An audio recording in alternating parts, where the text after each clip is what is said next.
Kami pengawas pemilihan umum, mengabdi untuk negara dan berjiwa Pancasila, bertugas untuk mengawal demokrasi bangsa Indonesia. Berdasar undang-undang kami pun berdiri, wujudkan harapan reformasi. Kobar semangat kami tak akan berhenti, ayo awasi. Jujur, adil, mandiri, berintegritas tinggi, menjaga hak pilih di seluruh negeri. Bersama rakyat, awasi pemilu, demokrasi maju. Pengawas pemilu, tonggak demokrasi bangsa. Bersama Badan Pengawas Pemilu, kita tegakkan keadilan pemilu. Pengawas pemilu, tonggak demokrasi bangsa. Bersama Badan Pengawas Pemilu, kita tegakkan keadilan pemilu. Kita tegakkan keadilan pemilu.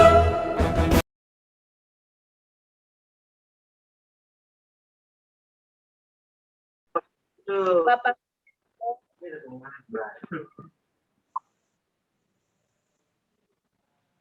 mohon maaf, yang kami hormati Bapak Lutfi Wael sebagai Porda JPPR Maluku. Oke, baik, kita mulai dengan tema urgensi pengawasan partisipatif dan money politik pada pemilu 2024. Yang pertama yang akan menyampaikan terkait tema di atas, yaitu Bapak Paulus Sitelei sebagai Bapak Koordif PAL Bawaslu Provinsi Maluku.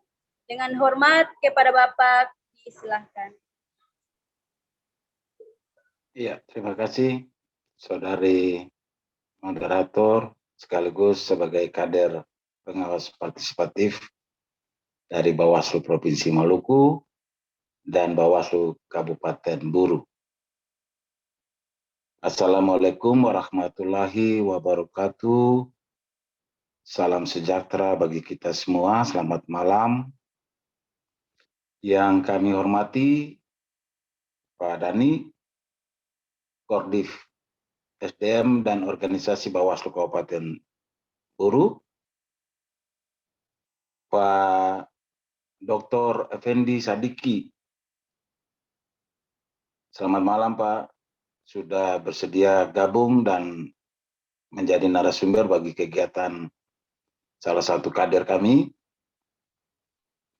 Yang berikut yang kami hormati, saudara kami sudah tidak asing bagi kami, saudara Korda JPPR Maluku, saudara Lutfi Wael Esos, 3 narasumber yang sudah dipilih, punya kompetensi untuk malam ini kita mendengar pemaparan 3 narasumber terkait dengan topik yang dipilih adalah urgensi pengawasan partisipatif dan money politik pada pemilu 2024. Saudara-saudara, teman-teman, sahabat-sahabat pengawas partisipatif maupun Bawaslu yang berkesempatan ikut dalam kegiatan malam ini yang diberi nama Sosdar, sosialisasi daring. Ini Bapak narasumber, Pak Lutfi dan Pak Doktor, adik-adik kami ini sementara gencar-gencarnya melakukan sosialisasi ke masyarakat. Setelah mereka mengikuti 3 hari sekolah kader pengawas partisipatif di Namlea untuk Kabupaten Buru dan Kabupaten Buru Selatan.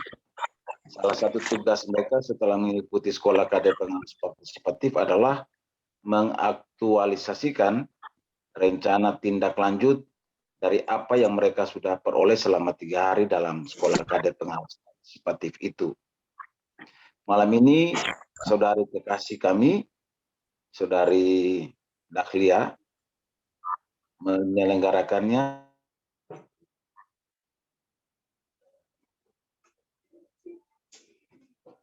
Mohon izin Pak Poli, suaranya tidak jelas. Ini langsung tiba-tiba jaringan terganggu. Ya, boleh dilanjutkan Pak. Ya. Jadi dari tagline ini mari kita melihat bagaimana urgensi dari pengawasan partisipatif seperti yang malam ini kita harus bicarakan, dan mungkin nanti dari sisi narasumber akan bisa mengulas lebih jauh, tapi beberapa hal yang harus saya sampaikan di awal mengawali seluruh proses ini. Yang pertama, pemilihan umum merupakan sarana kedaulatan rakyat untuk memilih anggota legislatif, presiden dan wakil presiden, yang tentunya harus dilaksanakan secara langsung, umum, bebas, rahasia, jujur, dan adil. Di mana di dalam negara kesatuan Republik Indonesia berdasarkan Pancasila dan Undang-Undang Dasar Negara Republik Indonesia tahun 1945. Nah, sebagai pengantar itu, yang berikut, pemilu dan pemilihan kepala daerah tahun 2024 itu akan dilaksanakan secara serentak di tahun 2024 dengan durasi waktu yang sampai dengan kemarin tanggal 16 dalam rapat dengan pendapat Bawaslu, DPR, pemerintah, dan KPU, sepertinya belum ada kesepakatan dalam kesimpulan RDP itu bahwa pemilihan umum dilaksanakan bulan apa dan pemilihan kepala daerah dilaksanakan bulan apa. Walaupun secara teknis KPU mengusulkan pemilihan umum dilaksanakan bulan Februari 2024 dan pemilihan kepala daerah tahun 2024 bulan November. Namun dari sisi pemerintah menginginkan untuk pemilihan umum dilaksanakan bulan April sampai dengan Mei 2024. Dua waktu ini yang kelihatannya masih belum ada kesepakatan. Sehingga dalam kesimpulan RDP kemarin tanggal 16, kami belum melihat ada kesimpulan tentang tanggal pelaksanaan pemilu 2024 dan pemilihan kepala daerah secara serentak di tahun 2024. Walaupun dalam materi-materi baik itu dari sisi penyelenggara KPU maupun dari sisi pemerintah sudah menentukan pilihan-pilihan tanggalnya. Ini mungkin penting bagi kita, karena itu apa yang menjadi urgensi ini yang harus kita perhatikan secara bersama-sama. Yang berikut, bagaimana dengan urgensi yang lain dari pengawasan partisipatif. Ini harus diperhatikan bahwa dalam rangka menjamin pelaksanaan pemilu berjalan secara langsung, umum, bebas, rahasia, jujur, dan adil. Keadilan pemilu itu harus bermuara pada bagaimana menegakkan hak pilih warga negara. Oleh karena itu, pilih warga negara ini dicirikan ada 3 hal yang harus kita perhatikan. Yang pertama, kemurnian hak pilih warga negara. Yang kedua, suara yang dimandatkan terfasilitasi dengan baik oleh penyelenggara pemilu. Yang ketiga, ciri yang ketiga adalah peserta pemilu wajib menghormati kehendak bebas warga negara untuk memilih wakilnya. Ini penting ya, 3 ciri ini dalam menjaga keadilan pemilu, atau keadilan pemilu bermuara pada bagaimana menegakkan hak pilih warga, memiliki 3 ciri yang tadi sudah saya jelaskan, soal kemurnian hak pilih warga negara, suara yang dimandatkan terfasilitasi dengan baik oleh penyelenggara pemilu, dan yang ketiga adalah peserta pemilu wajib menghormati kehendak bebas warga negara untuk memilih wakilnya. Saya pikir ini 3 ciri ya. Yang berikut, bagaimana mandat Bawaslu dalam mengawasi tahapan maupun membentuk, meningkatkan partisipasi publik dalam mengawasi tahapan secara partisipatif. Ada 3 mandat yang dimiliki oleh Bawaslu dari undang-undang. Yang pertama, mandat untuk pencegahan. Yang kedua, mandat pengawasan. Dan yang ketiga adalah mandat penindakan. Ini 3 mandat yang diberikan undang-undang kepada Badan Pengawas Pemilihan Umum, yang itu adalah satu pencegahan, pengawasan, dan penindakan. Bagaimana peran pengawasan partisipatif? Tentunya ada pada mandat yang pertama adalah bagaimana mencegah terjadinya pelanggaran secara di dalam tahapan maupun mencegah terjadinya politik uang atau money politik. Ini yang harus diperhatikan oleh kita semua. Yang berikut Bapak Ibu, apakah politik uang itu sesuatu yang tidak boleh dilakukan?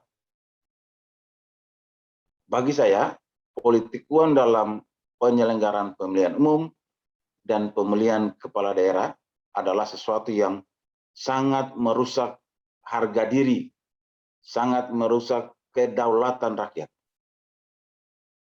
Oleh karena itu, politik uang ini harus dicegah.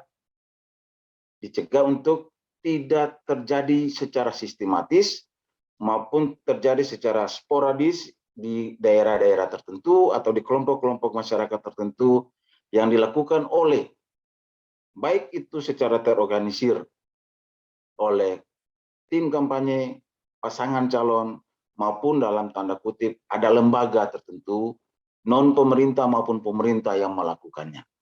Tugas kami adalah untuk melakukan pencegahannya, karena itu lingkup kerja mandat kami dari Bawaslu untuk melakukan pencegahan.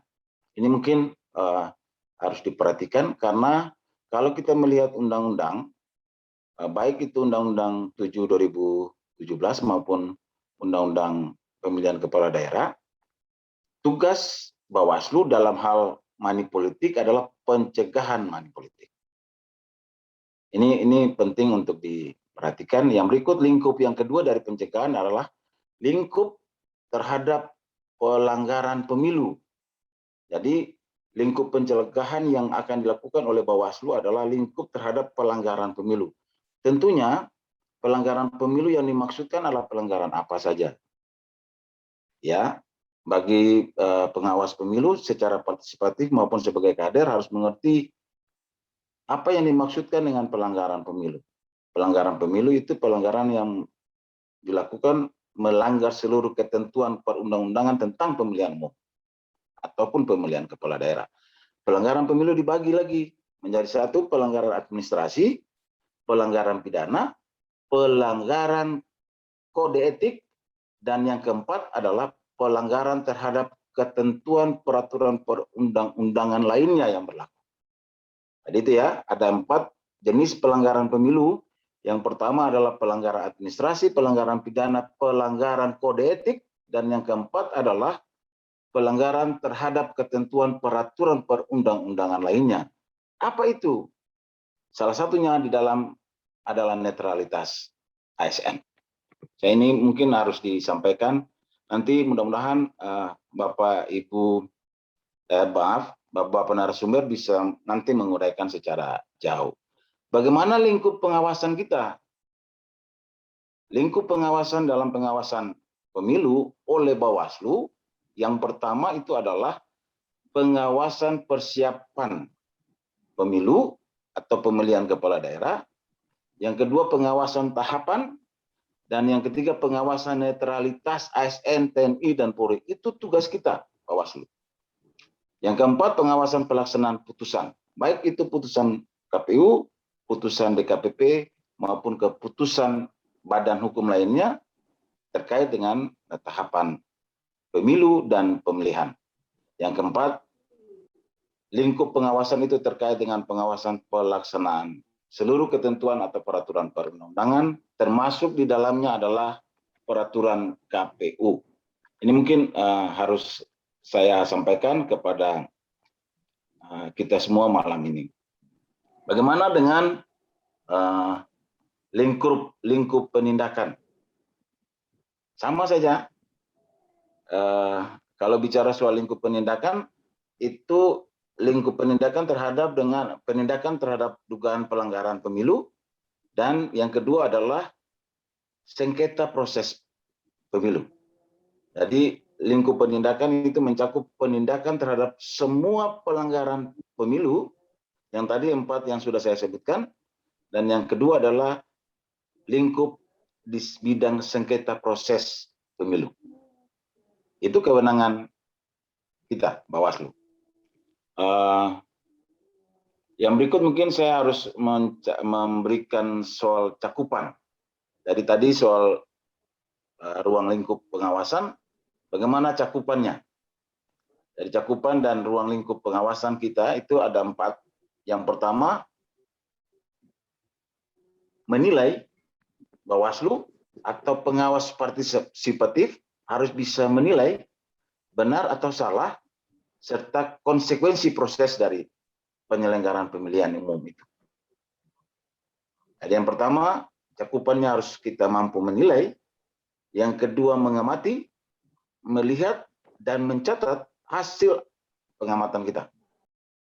Yang ketiga adalah memeriksa kesesuaian aturan atau SOP-nya. Oleh karena itu, pengawas partisipatif tidak hanya sekedar melihat, tidak hanya sekedar menilai, tidak hanya sekedar mencatat, tapi yang dibutuhkan dari penilaian kita, pengamatan kita, kita juga harus bisa memahami SOP dari tahapan itu apa. Oleh karena itu, dalam cakupan dan ruang lingkup pengawasan, sebagai pengawas partisipatif mampu menilai benar atau salah. Yang berikut, melihat dan mencatat hasil amatan kita, terdokumentasi, dan mampu menyesuaikan dengan aturan. Apakah benar sudah dilakukan, atau keliru, atau menyimpang dari aturan dan SOP-nya. Yang ketiga, soal mengkaji. Mengkaji ini adalah setelah pengawas partisipatif menilai, melihat, mengamati, memeriksa, lalu melaporkannya kepada Badan Pengawas Pemilihan Umum, disitulah prosesnya terjadi, mengkaji. Itu bagian tugas dari Badan Pengawas Pemilihan Umum. Sementara 3 cakupan itu hanya terjadi atau dilakukan oleh pengawas partisipatif. Yang pertama, menilai, mengamati, dan benar atau tidak pelaksanaan tahapannya. Ini harus disampaikan kepada kita semua. Oleh karena itu, dari semua lingkup pengawasan partisipatif, menjadi tujuan pengawasan penting untuk diperhatikan oleh kita semua, khusus bagi pengawas partisipatif. Yang pertama, ada 3 tujuan sebenarnya terkait dengan pengawasan. Yang pertama adalah menegakkan integritas, kredibilitas penyelenggara, transparansi penyelenggaraan, dan akuntabilitas hasil pemilihan umum. Yang kedua, mewujudkan pemilihan umum atau pemilihan kepala daerah yang demokratis. Dan yang ketiga adalah harus bisa memastikan terselenggaranya pemilihan ataupun pemilihan pemilihan umum itu dilaksanakan secara langsung, umum, bebas, rahasia, jujur, dan adil, serta dilaksanakannya peraturan perundang-undangan mengenai pemilu secara menyeluruh. Kira-kira itu tujuan dari bagaimana melakukan pengawasan. Bagaimana pengawasan partisipatif? Apa itu pengawasan partisipatif? Bagi kami, pengawasan partisipatif ini adalah wadah kolaborasi para pihak dalam upaya melakukan pencegahan dan pengawasan secara partisipatif. Wadah kolaborasi para pihak dalam upaya melakukan pencegahan dan pengawasan secara partisipatif. Kalau bicara wadah kolaboratif, itu berarti di dalamnya ada Bawaslu, ada kerjasama dengan lembaga, ada inisiatif masyarakat. Hasilnya menghasilkan pencegahan dan pengawasan yang partisipatif.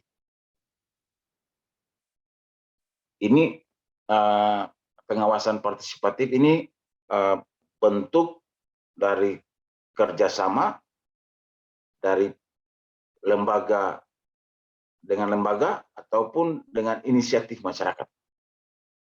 Tentunya ada juga program Bawaslu yang harus hadir di situ. Salah satunya sudah dilakukan oleh Bawaslu di beberapa kabupaten kota, dan itu sangat efektif dalam upaya melakukan pencegahan dan pengawasan secara partisipatif bersama dengan masyarakat. Nah, sekarang kita butuh adalah bagaimana inisiatif dari masyarakat untuk ikut serta mengawasi secara partisipatif. Itu yang belum nampak, walaupun di setiap tahapan pemilu maupun pemilihan ada lembaga-lembaga yang mendaftarkan diri sebagai pemantau pemilu, salah satunya JPPR. Dan hadir Korda JPPR Maluku, mungkin beliau nanti akan memberikan pengalamannya untuk memberi pemaknaan bagi diskusi kita malam hari ini. Bagaimana peran pengawas partisipatif, Bapak Ibu? Yang pertama, peran pengawas partisipatif adalah satu, memberikan informasi awal. Yang kedua, mencegah pelanggaran. Kalau mencegah pelanggaran, itu berarti harus tahu dulu SOP-nya apa. Yang tadi saya bilang, menilai, melihat, mencatat. Sebelum itu harus tahu SOP-nya, kira-kira kesesuaian tidak dengan aturan atau SOP yang berlaku untuk tahapan itu. Kira-kira ini yang harus saya sampaikan. Peran ketiga adalah peran mengawasi dan memantau. Yang keempat, pengawas partisipatif atau peran pengawasan partisipatif. Yang keempat adalah melaporkan pelanggarannya. Jadi, yang pertama memberi informasi, apa kejadiannya, siapa, di mana, kapan, bagaimana kejadiannya. Ini perlu disampaikan secara informasi yang lengkap, dalam bentuk informasi yang lengkap kepada Badan Pengawas Pemilihan Umum. Yang berikut, ada kewajiban kita secara partisipatif untuk melakukan pencegahan pelanggaran itu. Tentunya harus mengetahui aturan dan SOP-nya. Yang ketiga, peran yang ketiga adalah ikut mengawasi dan memantau, serta yang keempat, bagaimana bisa melaporkan pelanggaran itu kepada Badan Pengawas Pemilihan Umum. Ini 4 peran pengawas partisipatif, mungkin diperhatikan oleh kita semua supaya bisa diketahui secara bersama-sama. Kalau bicara soal urgensi pengawasan partisipatif, tadi sudah saya uraikan, ada mandat yang diberikan oleh undang-undang kepada Badan Pengawas Pemilihan Umum. Yang berikut ada lembaga Bawaslu, ada kelompok masyarakat, ada kelompok masyarakat yang hadir secara individual maupun dalam organisasi-organisasi kemasyarakatan. Dan yang berikut ada juga yang tidak bisa dipisahkan, ada kedaulatan rakyat yang harus dijaga, harus dijunjung, harus dihargai. Ini penting untuk diperhatikan secara bersama-sama. Mungkin ini pembuka saja bagi kita semua. Nanti 3 narasumber akan menjelaskan secara rinci, tapi mengakhiri apa yang saya sampaikan di saat ini, saya mengingatkan lagi bahwa urgensi pengawasan partisipatif sesuai topik kita malam ini, urgensi pengawasan partisipatif dan money politik dalam pemilu 2024, money politik ini tidak terjadi di luar tahapan. Money politik ini akan dinilai pelanggarannya pada saat tahapan itu sudah dilakukan. Maksudnya tahapan pemilihan umum. Tahapan pemilihan umum itu kan mulai dari persiapan sampai dengan selesai. Money politik ini di dalam Undang-Undang 7 2017 tentang pemilu, pengaturannya cukup ketat. Begitupun di dalam Undang-Undang tentang pemilihan kepada kepala daerah, Undang-Undang 10 2016 itu ketat pengaturannya. Hanya dalam menyelesaikan dugaan pelanggaran yang sifatnya money politik, ini membutuhkan kerja yang ekstra. Kira-kira ini yang harus saya sampaikan. Terkait dengan itu mungkin saya menutup perjumpaan kita malam hari ini, atau saya mengakhiri penyampaian saya dalam momen kali ini. Urgensi pengawasan partisipatif merupakan upaya mentransformasikan kekuatan moral menjadi gerakan sosial dengan konsekuensi harus memiliki pengetahuan dan keterampilan teknis di bidang pengawasan pemilihan umum.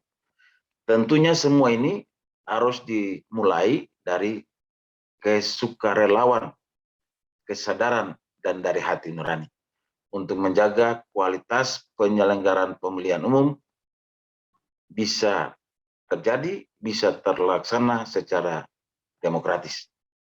Saya pikir ini yang bisa saya awali dalam pertemuan kita malam ini. Mohon maaf kalau sedikit panjang, dan mengakhirinya saya mengucapkan terima kasih atas kesempatan ini. Wassalamualaikum warahmatullahi wabarakatuh. Waalaikumsalam warahmatullahi wabarakatuh. Sebelumnya kami ucapkan terima kasih kepada Pak Poli atas penyampaian mengenai urgensi pengawasan partisipatif dan money politik pada pemilu 2024. Itu adalah awal pembukaan yang cukup bagus. Selanjutnya kita lanjut ke narasumber yang pertama, kepada Bapak Muhammad Hamdani Jafar SE, Bapak Kordif SDMO Bawaslu Kabupaten Buru. Dengan hormat disilahkan. Terima kasih para moderator atas kesempatan yang diberikan. Ya. Bismillahirrahmanirrahim. Assalamualaikum warahmatullahi wabarakatuh. Waalaikumsalam Yang warahmatullahi terhormat pimpinan Pak Puli, Pak Ilop, apa kabar pimpinan? Yang saya hormati Pak Dr. Effendi, pakar hukum tata negara. Yang saya hormati Pak Korda Jaringan Pemantau Pemilu Raya, Pak Lutfi. Apa kabar Pak Lutfi? Saudara peserta daring yang berbahagia, terkhusus buat alumni SKPP titik 2 Kabupaten Buru yang berbahagia. Tema terkait dengan urgensi pengawasan partisipatif dan money politik dalam pemilu 2014 ini sangat strategis untuk dikaji dan diulas. Namun sebelum saya sedikit mengulas dari apa yang sudah dijabarkan secara luas oleh pimpinan Bawaslu Provinsi Pak Poli tadi, itu sudah cukup terperinci dan sudah mewakili daripada apa yang kemudian ingin kami kemukakan. Namun sedikit untuk menjadi bahan diskusi kita, yang ingin saya sampaikan adalah berangkat daripada Undang-Undang Nomor 7 Tahun 2017 tentang Pemilihan Umum, yang mana sudah mengamanahkan kepada kami Bawaslu bahwa tugas Bawaslu antaranya adalah melakukan pencegahan mengawasi pelaksanaan tahapan, diantaranya mulai dari tahapan pemutahiran data pemilih sampai kemudian penetapan hasil pemilu. Kemudian tugas lainnya adalah mencegah terjadinya politik uang dan selanjutnya mengawasi netralitas ASN, TNI, dan anggota Polri. Tentunya tugas ini sangatlah terasa amat begitu berat ketika hanya dilaksanakan oleh Bawaslu itu sendiri. Maka urgensi daripada pengawasan partisipatif ini adalah bagaimana masyarakat bisa berperan aktif membantu Bawaslu dalam melakukan tugas-tugas pengawasan itu. Nah, ending daripada pengawasan partisipatif ini adalah bagaimana menciptakan pemilu yang berintegritas. Baik prosesnya yang berintegritas, maka akan melahirkan hasil yang berintegritas pula. Nah, olehnya itu, pengawasan partisipatif ini sangatlah urgent karena dari sisi kami selaku Bawaslu, dari sisi personilnya tentunya sangat terbatas. Di tingkat kabupaten kami memiliki 3 pimpinan dan dibantu oleh beberapa orang staf. Kemudian di kecamatan 3 orang pimpinan kecamatan. Di tingkat desa 1 orang pengawas desa, dan kemudian di tingkat TPS.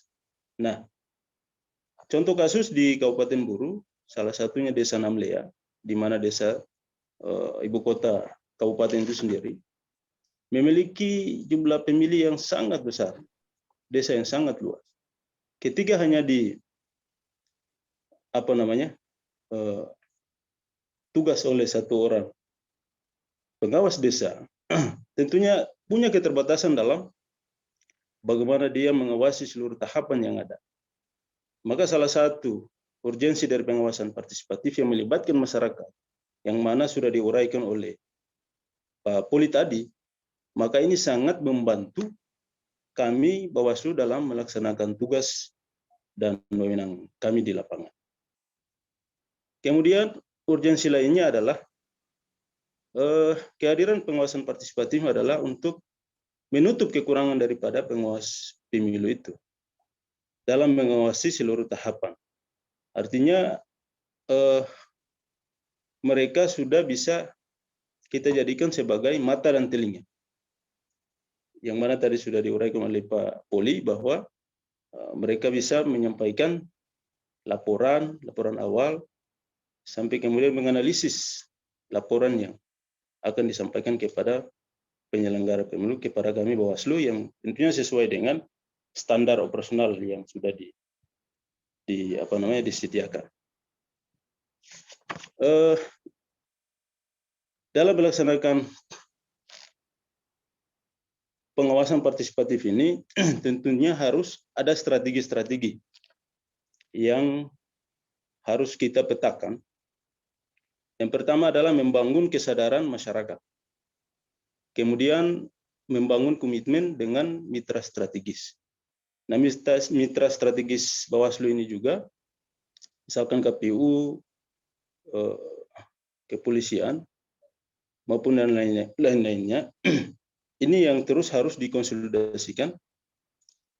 Kemudian harus ada penguatan kapasitas, baik kapasitas penyelenggaranya maupun dari sisi fasilitasnya.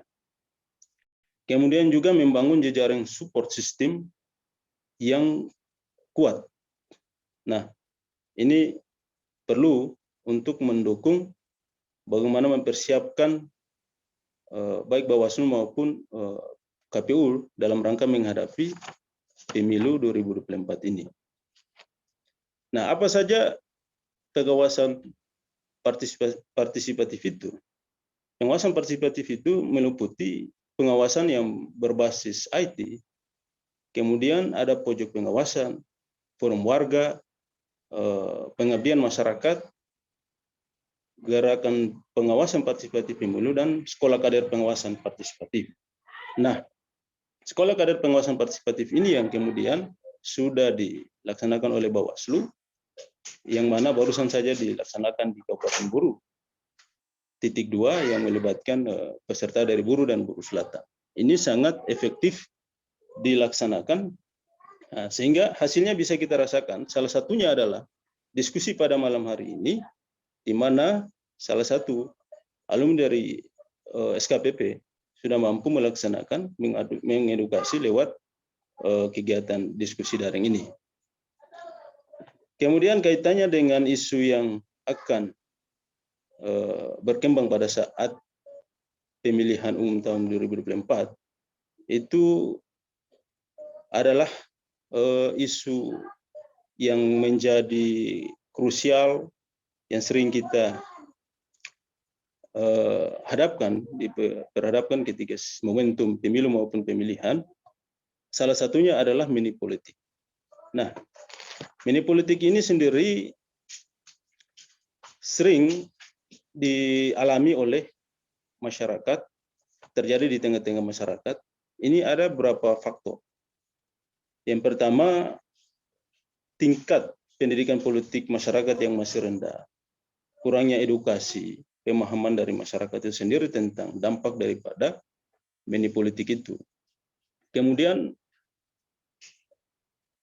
ada upaya-upaya atau memang unsur kesengajaan yang sengaja dilakukan oleh peserta pemilu, bahwa money politik ini menurut mereka ini sangat efektif ketika dijalankan dalam rangka bagaimana mendapatkan dukungan atau hak suara daripada masyarakat itu sendiri. Nah, ini yang memang butuh ada peranan partai politik dalam hal mereka sebagai kompetitor untuk harus memulai mengedukasi kepada masyarakat bahwa dampak daripada money politik itu seperti apa.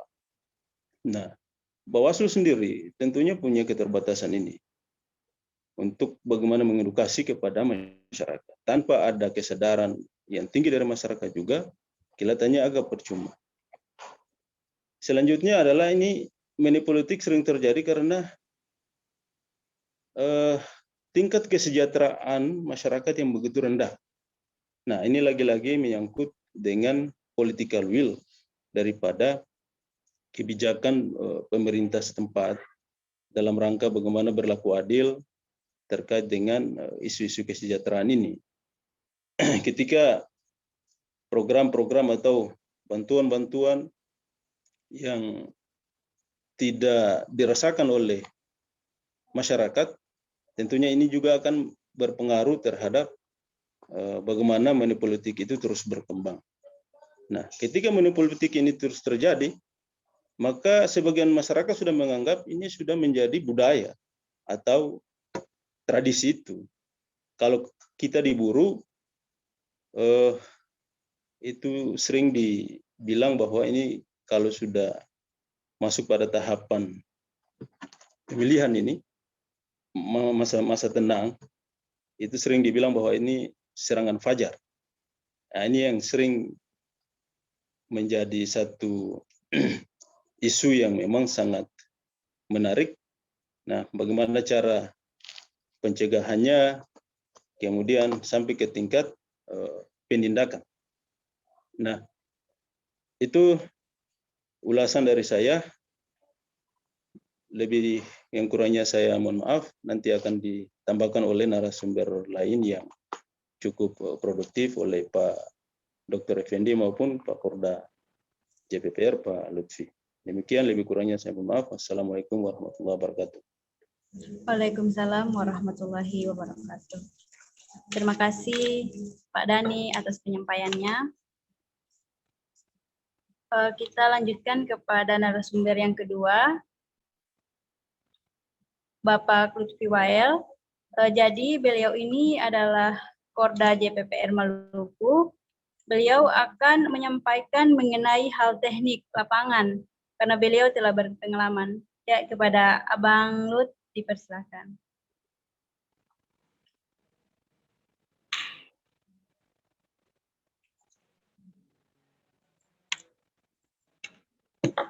Assalamualaikum warahmatullahi wabarakatuh. Waalaikumsalam. Selamat malam. Waalaikumsalam warahmatullahi wabarakatuh. Ya, yang seperti Pak Poli, Korbit Pengawasan Bawaslu Provinsi yang ya sudah luar biasa, seringkali menjadi mitra strategis JPPR, dan mungkin dari sekian pemantau atau NGO kepemiluan di Maluku, mungkin JPPR dianggap sebagai mitra yang paling strategis dan seringkali melibatkan JPPR dalam proses pengawasan di Bawaslu maupun kegiatan-kegiatan lain. Terima kasih Pak Korda.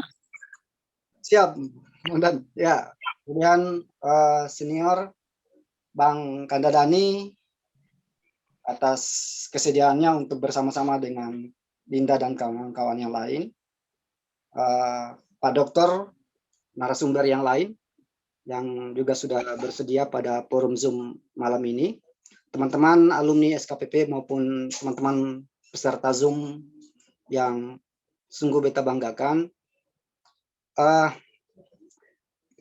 Pertama, kami memberikan apresiasi atas gagasan Bawaslu yang hari ini merupakan sebuah langkah maju dalam kerangka untuk membangun apa yang tadi kemudian Pak Poli sampaikan, bahwa gerakan moral itu menjadi satu gerakan yang real, bukan hanya sekedar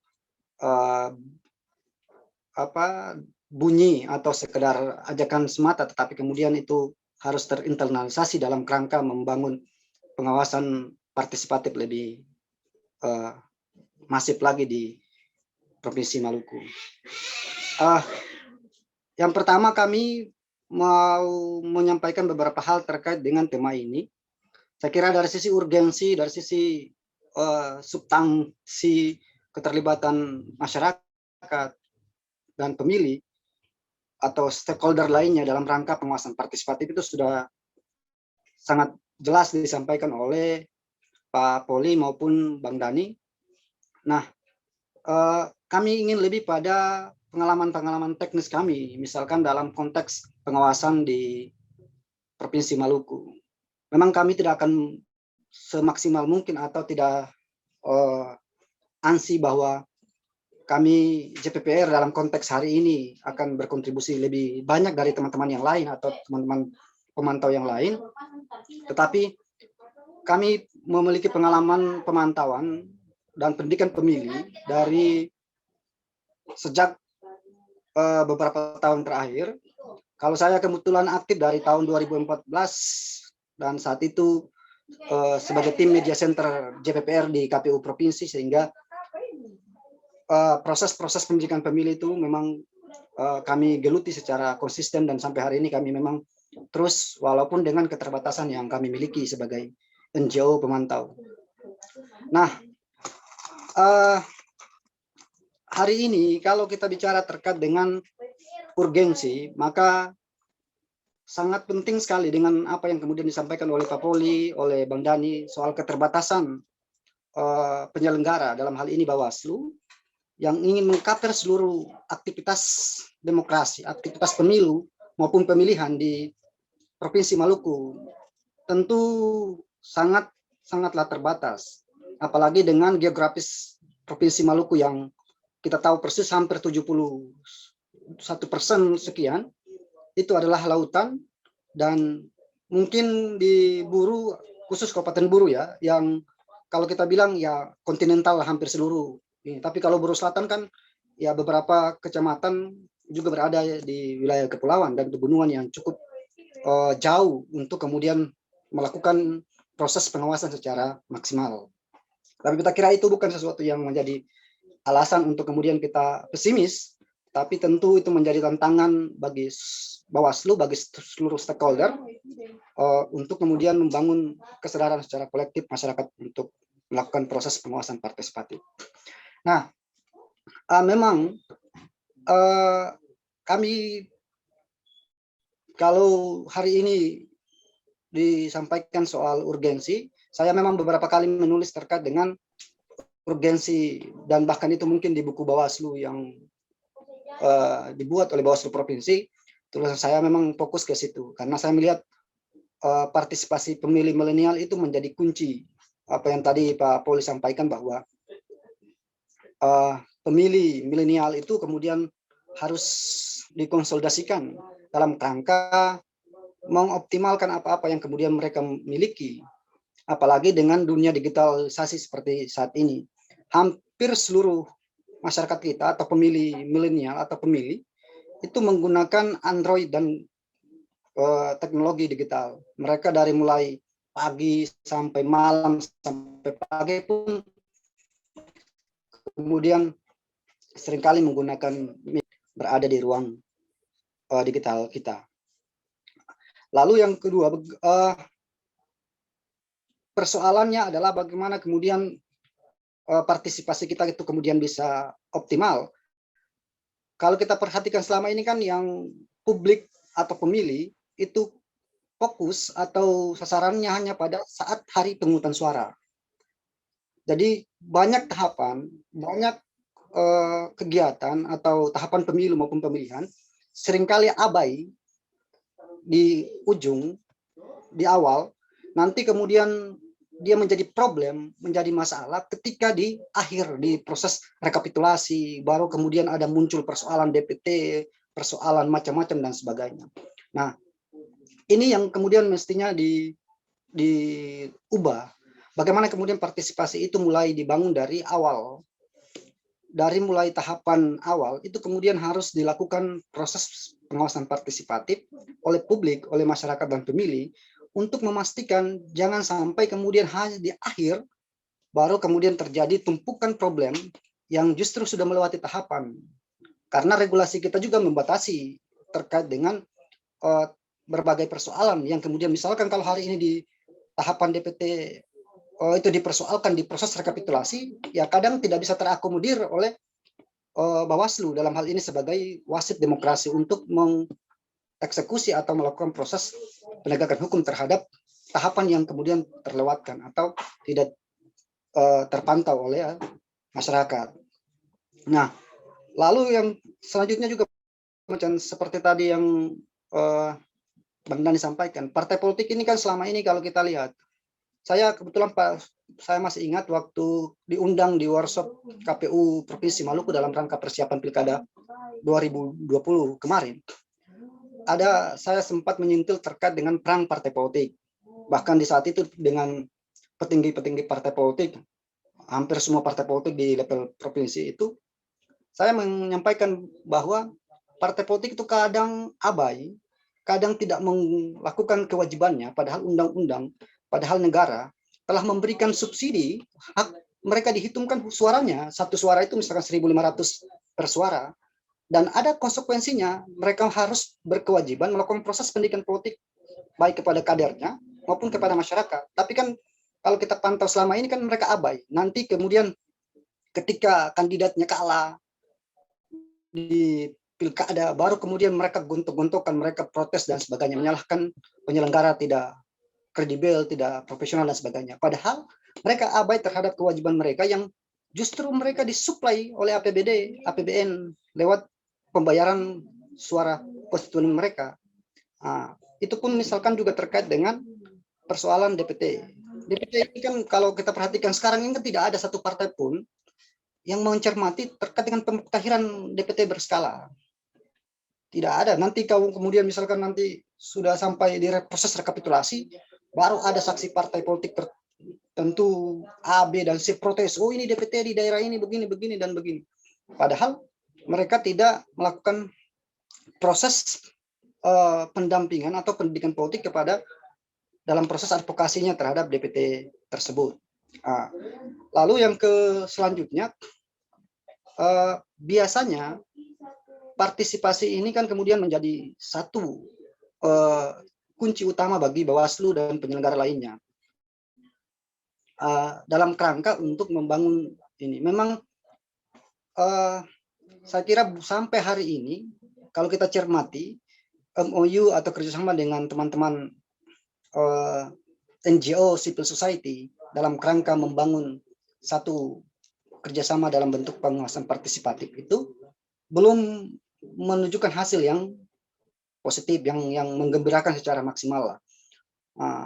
Kita lebih banyak pada wilayah pertemuan, diskusi, seminar, dan ini, sehingga kemudian ruang-ruang untuk proses pengawasan secara real di lapangan itu kadang terlepaskan karena kita masih hanya sebatas konsensus konsep dasar, konsep kepemiluan dan ini, sehingga memang tentu ke depan kami berharap juga misalkan pengawasan ini seperti beberapa kegiatan yang Bawaslu sudah canangkan, itu penting untuk dimasifkan dan ini. Yang selanjutnya adalah hari ini kami mencermati bahwa konsentrasi orang atau ini terkait dengan pendidikan pemilih itu minim ya. Secara nasional itu memang kalau maupun secara lokal euforia atau semangat NGO dan pemantau untuk melakukan proses pendidikan pemilih di masyarakat itu mengalami penurunan yang signifikan. Ya, bukan juga berarti mereka tidak ini, tapi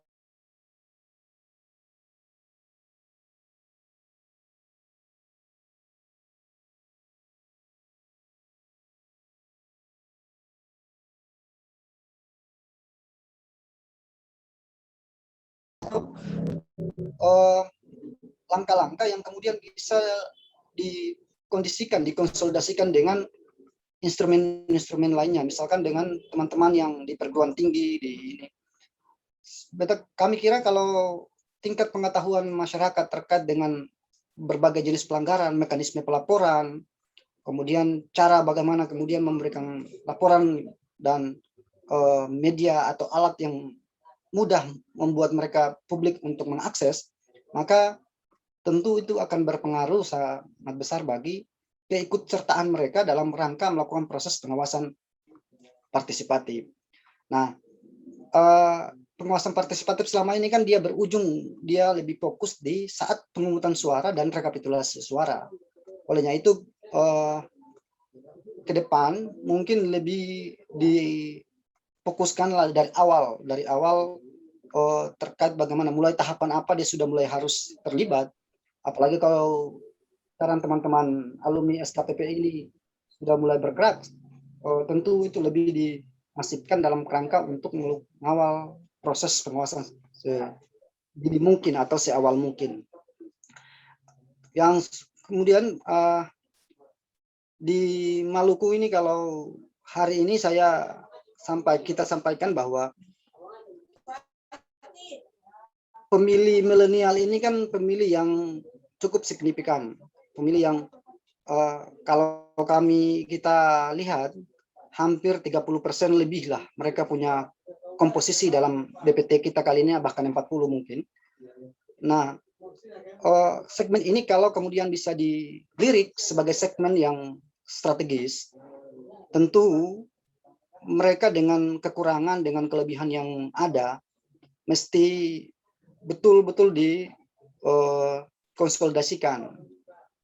Misalkan kalau kita cermati teman-teman pemilih milenial ini lebih rentang, dan jangan sampai kemudian mereka dijemput duluan oleh para kontestan, para kandidat yang kemudian sudah jelas mereka tidak punya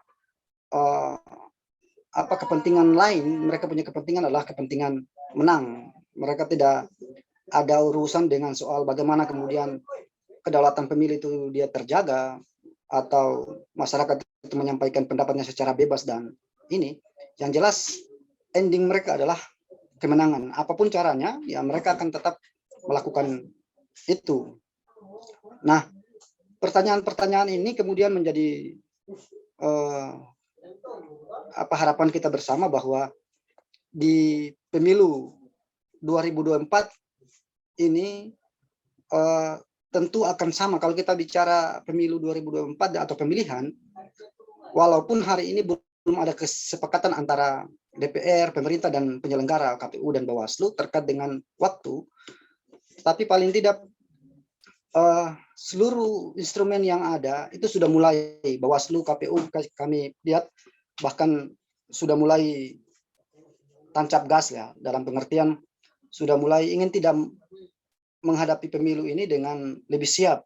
Karena kalau kita lihat catatan pemilu 2019 dengan keserentakan kemarin, yang kalau mau kita jujur banyak juga yang kemudian menjadi problem, baik itu pada problem teknis maupun pada problem substansi. Lah itu yang selanjutnya terkait dengan money politik. Memang kami memiliki pengalaman terkait dengan bagaimana sulitnya membuktikan atau mengungkap proses money politik yang terjadi di saat pemilihan. Pertama, kelemahan banyak, baik dari sisi regulasi maupun dari sisi teknis dan substansi. Di undang-undang kita itu misalkan hanya waktu membatasi 7 hari, lalu kemudian nanti bisa diperpanjang berdasarkan kajian dan sebagainya. Tetapi kalau kita lihat dengan keterbatasan SDM, pengetahuan, dan sebagainya, ini kadang justru pelanggaran atau temuan di lapangan itu seringkali batal atau gugur demi hukum karena kendala-kendala tadi. Yang kedua, modus dan strategi money politik itu pun banyak. Tidak hanya memberikan uang, tapi boleh jadi ada kebijakan-kebijakan politik tertentu atau aktor-aktor politik lokal yang bisa saja itu bagian dari money politik. Cuma untuk membuktikannya itu kita memiliki kelemahan regulasi untuk membuktikan bahwa apakah pemberian itu adalah bagian dari money politik. Nah, ini yang memang butuh kecermatan dari Bawaslu dan penyelenggara lainnya untuk memberikan penguatan pengetahuan kepada masyarakat terkait dengan bentuk-bentuk money politik. Karena kalau orang di kampung-kampung biasanya hanya tahu, oh, money politik itu hanya dikasih uang. Ya, saya kasih uang ini, lalu dicoblos, dan padahal kan bentuk money politik yang lain, misalkan juga kemudian bansos seringkali di dekat momentum-momentum pemilihan, itu bansos seringkali juga menjadi sasaran empuk untuk orang mengkonsolidasikan, mempengaruhi pemilih dalam rangka memilih dirinya pada saat pemilu. Nah, ini memang butuh pekerjaan yang keras. Saya kira Bawaslu dan teman-teman SKPP perlu juga untuk diberikan penguatan, karena kami punya pengalaman, ternyata teman-teman Panwas di lapangan juga dari sisi pengetahuan terkait dengan mekanisme pelaporan, bagaimana cara mengadvokasi laporan, bagaimana mencermati temuan, juga memang perlu ditingkatkan, karena tidak semua Panwas TPS itu mampu membaca bahwa oh ini pelanggaran pidana, ini pelanggaran administrasi, ini pelanggaran etik, sehingga kadang-kadang itu juga membuat mereka susah untuk menerjemahkan apa yang kemudian harus dilakukan. Kalau misalkan itu administrasi, kemana mereka harus laporkan? Kalau itu pidana, siapa yang mereka harus berkoordinasi? Nah, ini juga yang kadang-kadang menjadi problem. Selanjutnya juga berkaitan dengan netralitas ASN. Kita tidak bisa pungkiri, apalagi kalau saya perhatikan di Buru, kan bukan menjadi rahasia umum lagi. Di Buru itu kalau kita cermati, potensi mobilisasi kekuatan ASN ini cukup signifikan. Itu bisa diukur dengan dominasinya partai politik tertentu yang kaitannya dengan kekuasaan. Artinya, kalau itu tidak ada cukup signifikan ini. Yang kedua, saya kira Pak Poli, Bang Dhani juga tahulah persis bahwa bagaimana strategi memasifkan mobilisasi ASN dalam rangka pemilu maupun pemilihan. Dan apalagi 2024 itu adalah karateker, yang tentu karateker itu dia akan beririsan dengan kepentingan-kepentingan politik lainnya, sehingga tentu potensi mobilisasi ASN, netralitas ASN juga signifikan untuk diantisipasi dan lalu kemudian persoalan-persoalan geografis yang hari ini kita alami di Maluku. Contoh saja misalkan untuk mau Zoom saja hari ini, ada teman-teman yang sudah mengeluh soal akses internet dan sebagainya. Saya kira pengalaman kami memang begitu rumit proses pengawasan partisipatif di masyarakat. Memang mungkin bagi teman-teman yang sudah dikaderkan di SKPP, ya mereka merasa menjadi tanggung jawab moral, tapi bagi publik ya mereka perlu disadarkan, perlu dilakukan pendekatan, transformasikan berbagai pengetahuan sehingga paling tidak mereka punya kesadaran kolektif untuk menjadi bagian dari proses partisipatif di pemilu 2024 ke depan. Itu saja dulu untuk sementara, mungkin nanti biar lebih enak ya kita diskusi sambil tanya-tanya apa-apa yang mungkin bisa sharing. Kita kira sampai di situ dulu, Dinda, moderator. Nanti diskusinya aja yang lebih lanjut begitu. Oke, terima kasih, Dinda. Assalamualaikum warahmatullahi wabarakatuh. Waalaikumsalam warahmatullahi wabarakatuh. Terima kasih Kanda narasumber atas penyampaiannya. Selanjutnya narasumber yang terakhir yaitu Bapak Dr. Effendi Sidiki, HMH, sebagai pakar tata negara. Kepada Bapak, dengan hormat silakan.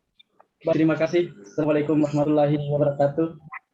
Waalaikumsalam warahmatullahi wabarakatuh. Waalaikumsalam warahmatullahi wabarakatuh. Malam yang berbahagia hari ini. Pertama-tama yang saya hormati yang amat terpelajar Bapak Paulus Titalei, SHMH. Yang saya hormati yang amat terpelajar Bapak Hamdani Jafar, ST. Yang saya hormati yang amat terpelajar Bapak Lutfi Wail. Diskusi malam ini menurut saya cukup luar biasa, apalagi dengan singgungan tentang money politik di hari ini, di hari ke depan nanti 2024. Dan sebelumnya memang sudah nanti Bawaslu, KPU, dan seluruh organisasi yang bekerjasama dalam menyelenggarakan pemilu 2024 ini nanti akan memang kerja keras, sangat-sangat kerja keras. Waktu, tenaga, pikiran memang harus dibuang di situ. Pertama dari yang tidak, ya dari tergugat, dari menggugat dan selain-lainnya. Saya hanya belajar dan pengamatan saya sebagai tata negara. Dalam hal ini saya mengacu pada Undang-Undang Nomor 2 Tahun 2011 tentang partai politik. Di situ ada beberapa permasalahan saat ini juga memiliki urgensi yang harus dilakukan perbaikan. Karena sampai saat ini undang-undang parpol ini kurang menjadi perhatian, direformasikan. Betul lewat begini mau dapat tanah yang langsung dibilang kata itu untung orang bodoh saja, orang pintar tuh polisi sudah dapat tuntut. Halo, bisa dengar suara saya? Pemerintah dan DPR beberapa kali kita lihat telah melakukan perubahan dalam undang-undang pemilu, undang-undang pilkada, namun lupa melakukan perubahan terkait dengan salah satu pilar dari demokrasi, yakni partai politik. Beberapa permasalahan yakni partai politik, yang pertama ya mengedepankan karakter patrones, bukan pola kaderisasi. Pertama, melalui gaya politik yang mahal. Kedua, transparansi dari keuangan dari calon itu tertentu. Yang berikutnya dengan akuntabilitas partai politik. Permasalahan-permasalahan tersebut seharusnya segera dibenahi pada masa tunggu menuju 2024 ini. Jadi di 2024 ke depan, jadi 2021 sekitar 3 tahun ke depan, sebenarnya pemerintah itu dan DPR sebenarnya sudah harus melakukan evaluasi ke depan, rancangan ke depan seperti apa. Terus kemudian ya berikutnya tentang fenomena ya politik uang, saya lebih cenderung ke situ melalui beli suara ya. Kata tadi Pak Lutfi Wahil bilang katanya endingnya harus menang, apapun itu harus menang.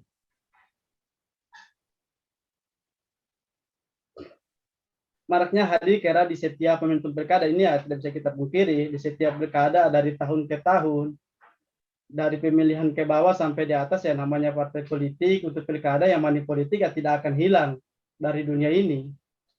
Dan tidak bisa dipungkiri.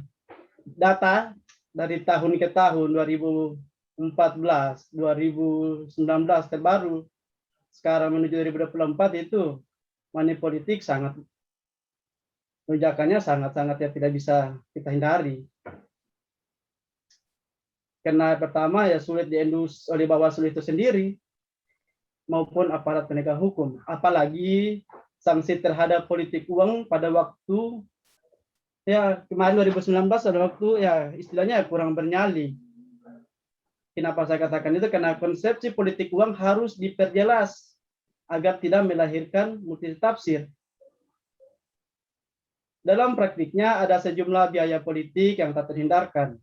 Pertama dari biaya, bukan biaya dari politik uang ya, tapi misalnya dari dana untuk keperluan alat peraga kampanye, terus transportasi, biaya iklan ya seperti baliho apa semua di sosial media ya, terus rapat-rapat dan konsultasi dengan kandidat dan lain-lain. Sebenarnya itu hal itu bukanlah politik uang. Itu bukan politik uang dari sebagian itu. Namun perlu kita telusuri sumber dananya. Sumber dananya dari mana? Dari siapa? Dan apakah ada kandidat dengan pemodal yang kemudian menyetir pemerintah ketika seorang terpilih dalam pilkada?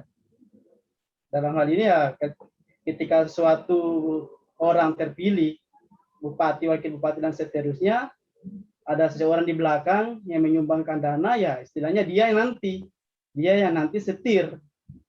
Jadi istilahnya ya hanya kalau kata-kata orang ya seperti boneka lah, hanya untuk boneka untuk mengembalikan ya modal.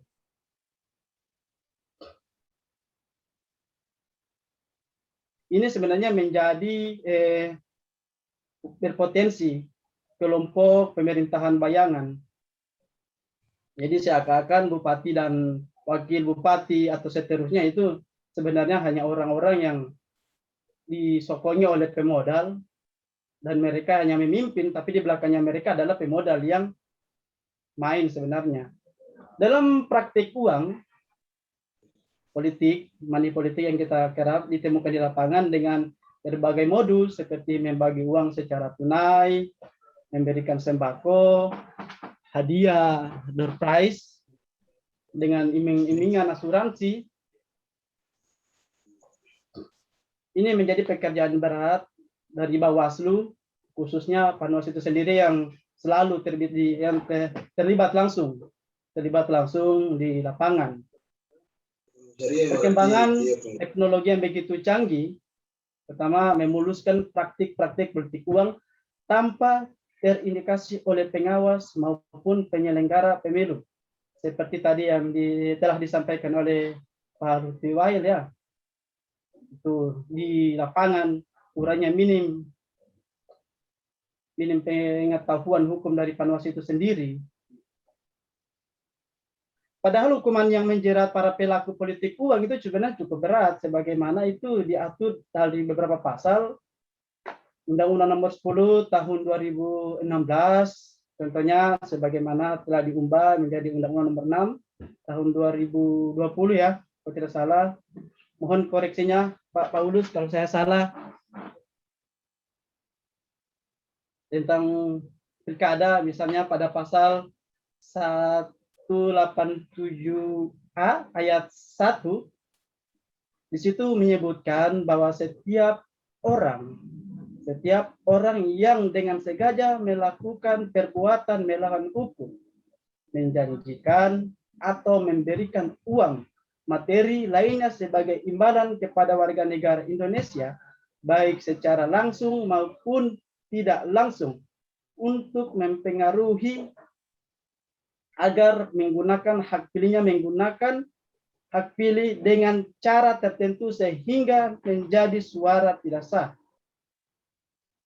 Terus di ayat 2 juga di situ lagi diperjelas bahwa pidana yang sama diterapkan kepada pemilih dengan sengaja melakukan perbuatan melawan hukum berdasarkan aturan-aturan yang tadi saya sebutkan itu, bahwa perbuatan melawan hukum berupa money politik bukan hanya pemberi, tetapi juga penerima yang berkoalisi dengan yang mempengaruhi pengaruh suara atau hak pilih seseorang. Regulasi yang tadi sebenarnya sesungguhnya sudah relatif cukup mengatur terkait sanksi politik uang, dan masih banyak lagi sebenarnya aturan-aturan yang mengatur tentang itu, dari pidana, dari hukum tata negara itu terkait. Jika yang memberi imbalan sama-sama senang alias memiliki hubungan sebenarnya, itu resikonya itu antara keduanya tidak diketahui, bisa jadi tidak di-endorse, tidak bisa sulit untuk di-endorse oleh pengawas, oleh Bawaslu itu sendiri. Maka atas itu sulit juga dilakukan penegakan hukum. Jadi istilahnya mereka melakukannya secara sistematis, memang sudah mereka rancang, memang sudah sedemikian rupa. Jadi sulit juga pada saat pengawas mencari hal begitu, itu sangat sulit. Andaikan sebenarnya praktik ini seperti ini marak terjadi di pilkada pada saat ini, menjadi apa nanti? Apalagi 2024 momentum yang sangat ya menguras tenaga, khususnya Bawaslu, Panwas, KPU itu sendiri, di mana gugatan-gugatan itu pasti akan terus dan pasti akan meningkat terus. Jadi memang ya bisa dikatakan kerja mulianya dari Bawaslu dan KPU dan yang lain-lainnya itu sangat dibutuhkan. Untuk mengatasi hal seperti itu dibutuhkan juga atmosfer politik yang sehat dengan menguatkan pendidikan politik, pertama agar masyarakat makin cerdas, integritas, memiliki literasi politik dengan baik, begitu mampu terhindar dengan praktek politik uang. Jadi istilahnya ya seperti sosialisasi yang sering dilakukan oleh Bawaslu, Panwas di tiap desa, di tiap kecamatan untuk pemilihan ini. Masyarakat yang cerdas itu tentu mampu melakukan referensi politik dengan alat politik yang positif. Selain itu sudah saatnya konsisten secara cerdas melakukan penilaian sekaligus memilih calon-calon pemimpin daerah yang sejak awal tidak melakukan partai-partai money politik. Jika calon kepala daerah sejak awal sudah bermain dengan hal-hal politik uang, berimbasnya pada output kebijakan dengan niat mengembalikan dananya kembali yang telah dikeluarkan pada saat kampanye. Terakhir, perlu adanya upaya dan kerjasama dari penyelenggara pemilu itu sendiri, kerjasama dalam hal ini dalam bentuk KPK, Kejaksaan, Polri, dan BPK, serta melibatkan masyarakat seperti media maupun LSM anti korupsi. Itu sebenarnya hal yang bagus juga untuk memberantas namanya politik uang, money politik. Dalam hal ini banyak juga yang perlu kita kader intelektual harus rubah, misalnya isu politik, bukan cuma isu politik juga ya yang tiap tahun ada di pemilihan ini, tapi juga hoax, berita bohong, itu juga menjadi warning juga buat kita semua, khususnya para kaum intelektual ini. Ini sebenarnya dapat merusak sistem demokrasi kita, khususnya di Indonesia. Dengan Indonesia menggunakan sistem demokrasi di mana partai tinggi itu ada di tangan rakyat. Selain itu, praktek money politik juga di sini dapat merusak moral. Entah itu moral dari warganya, pemilih, moral dari pemimpin yang dipilih. Itu merusak sekali. Jadi kita sebagai kaum intelektual harus menanggapi hal-hal demikian. Contohnya mencegah hal-hal yang mungkin yang terjadi praktek manipulasi. Salah satunya pertama menolak partai money politik yang ditawarkan oleh tim sukses calon tertentu. Terus terjadinya terus keduanya kaum intelektual harus menjunjung tinggi asas demokrasi. Jadi kita ini ya sebagai kaum intelektual bagaimana kita menjelaskan kepada warga-warga yang tidak mengetahui, warga awam yang tidak mengetahui tentang politik, khususnya money politik ini, kita orang intelektualnya harus memberikan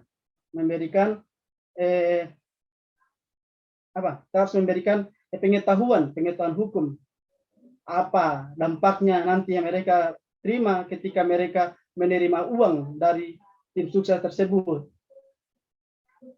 Terus dengan kondisi seperti ini sebenarnya memaksa dan menekan sebagai masyarakat untuk segera mendapatkan uang. Jadi istilahnya money politik di tahun-tahun ini, di tiap tahun selama pemilihan ini, itu istilahnya jadi tempat mereka untuk mencari uang. Jadi tempat mereka cari uang. Jadi contohnya seperti satu suara dari calon tertentu 250 dibandingkan dengan mereka harus kerja lelah-lelah, lebih baik mereka menerima itu. Jadi pengetahuan dan pemahaman mereka tentang money politik dan apa dampaknya mereka terima itu sangat kurang. Jadi kita sebagai kaum intelektual, orang-orang terpelajar yang mengetahui hal-hal sedemikian rupa, ya tugas kita memberikan pengetahuan itu. Terus yang berikutnya tidak bisa dipungkiri juga tentang perubahan dalam masyarakat dapat menurunkan moral karena masyarakat memiliki peran penting dalam memajukan bangsa. Kaum intelektual memang seperti kita ini memang satu-satunya yang harus menyelesaikan permasalahan tersebut. Namun perlu kita garis bawahi, kaum intelektual sering juga disebut sebagai agen perubahan. Jadi semua kemajuan negara, kemajuan daerah yang kita cintai ini sebenarnya ada di tangan kita sendiri. Sebagai kaum intelektual, bagaimana kita menerangkan, kita meneruskan, kita meluruskan apa sebenarnya dampak-dampak yang terjadi nanti ketika terjadi money politik. Kira-kira itu dulu, sampai di situ dulu saya punya, nanti akan berkembang setelah diskusi-diskusi selanjutnya. Saya kembalikan kepada moderator.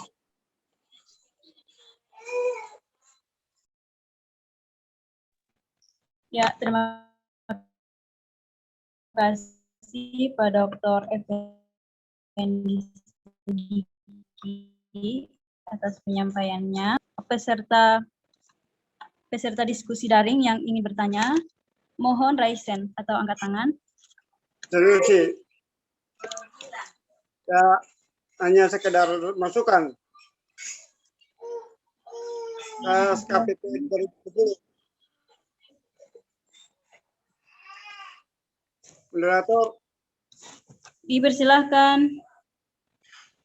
Ya, terima kasih moderator yang terhormat Abang Poli dan Korda DPR, Abang Effendi, Dr. Effendi, dan Abang Dani Jafar sebagai narasumber. Salam untuk yang terhormat teman-teman semua, teman-teman Zoom, teman-teman SKPP 2020-2021. Untuk saat ini saya hanya memberikan masukan kepada Bang Dr. Bapol sebagai Bawaslu Provinsi Maluku bahwa kalau ada regulasi atau perubahan-perubahan tentang pemilu 2024, mohon kiranya kami dari SKPP 2020 maupun 2021 bisa dilibatkan dalam diskusi-diskusi agar setiap ada regulasi maupun perubahan tentang aturan kepemiluan kita bisa tahu.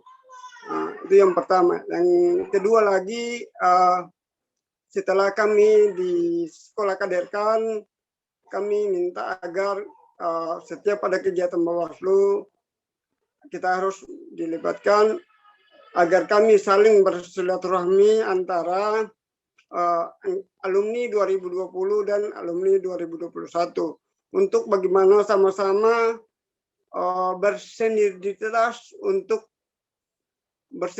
untuk melakukan pengawasan partisipatif sebelum pemilu menjelang pemilu 2024 sampai hari H-nya. Mungkin itu untuk kami sebagai perpanjangan tangan daripada Bawaslu. Mohon kiranya nanti solusi saya dipertimbangkan oleh Bawaslu. Demikian, terima kasih. Kembalikan. Ya, terima kasih Kanda Samsudin Sunet atas masukannya. Ada lagi yang ingin bertanya?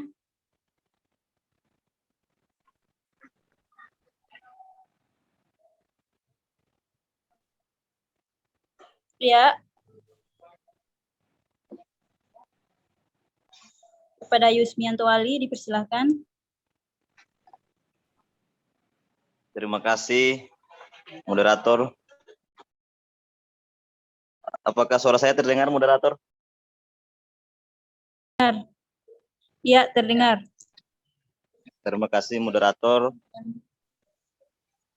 Yang terhormat Pak Kordif PHL, Pak Poli, Pak Kordif SDMO Bawaslu Kabupaten Buru, Bang Dani, Bang Doktor, Pak Korda JPPR, Pak Lut, terima kasih banyak atas, kalau minjam bahasanya Pak Korda, ini kita lagi diberikan nutrisi untuk menjaga imun tubuh kita di masa pandemi. Yang pertama yang ingin saya tanyakan mungkin lebih khususnya ke masalah teknis pengawasan, karena yang saya lihat hari ini dari sisi kader partisipatif, ya mungkin kita diberikan penguatan untuk bagaimana bisa menjaga integritas di lapangan, ya, untuk bisa mengawas proses-proses yang terjadi di lapangan. Nah, hanya saja kalau saya lihat bahwa kita masih berputar nanti ketika pada saat hari H pelaksanaan, ketika sudah terjadi pelanggaran, tetapi ada hal-hal urgen yang kita tidak bisa belum sentuh begitu. Artinya dari proses awal pentahapan, misalnya penetapan DPT, DPS, DPT dan lain sebagainya. Bagi saya ini menjadi pintu masuk untuk terjadinya pelanggaran pemilu. Apalagi kalau kita lihat di 2024 akan menjadi momentum bagi atau bisa disebut sebagai tahun pemilu secara serentak di Indonesia, baik itu pemilu pilkada untuk memilih gubernur maupun wakil gubernur, bahkan legislatif itu dilakukan secara bersamaan. Nah, lewat ini saya ingin tanyakan bahwa kira-kira teknis kita ketika nantinya terjun ke lapangan sebelum memasuki pemilihan, apakah ada rancangan teknis yang nantinya bisa diajarkan juga kepada alumni-alumni SKPP terkait dengan bagaimana kita bisa mengawasi proses pemutakhiran data misalnya yang menjadi ajang bagi pintu masuk penyelenggaraan itu. Kenapa? Karena jujur saja saya ini agak ragu dengan info yang diberikan oleh para pejabat desa, kemudian yang diberikan oleh Dukcapil sebagai mitra strategis juga dalam perekapan data pemilih. Kenapa? Karena ada satu hal yang sampai saat ini masih terjadi, yakni masih tetap saja setiap tahun pemilihan itu masih ada orang yang sudah meninggal, namanya itu masih tetap terdata. Kemudian kalau yang saya lihat di 2019 kemarin, ada yang namanya sistem pengacakan. Artinya apa? Ada orang yang namanya double, tetapi namanya ada di kampungnya dia dan ada di kampung yang lain. Nah, mungkin sistem ini juga yang perlu diperhatikan oleh Bawaslu sehingga paling tidak ada lagi pintu masuk bagi penggelembungan suara di kemudian hari. Mungkin itu saja. Terima kasih. Kembalikan ke moderator. Ya, terima kasih. Selanjutnya penanya terakhir.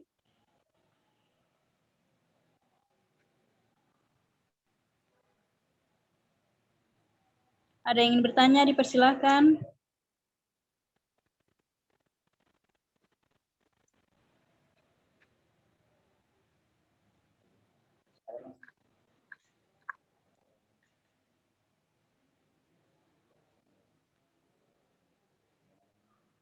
Ya, karena hanya ada 2 penanya, kita langsung saja kepada para narasumber untuk menjawab apa-apa yang menjadi pertanyaan dari penanya.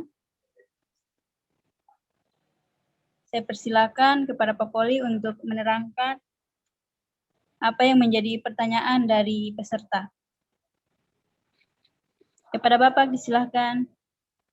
Iya, terima kasih Saudari moderator, kader Ya. pengawas partisipatif, sekaligus sebagai moderator kita malam hari ini.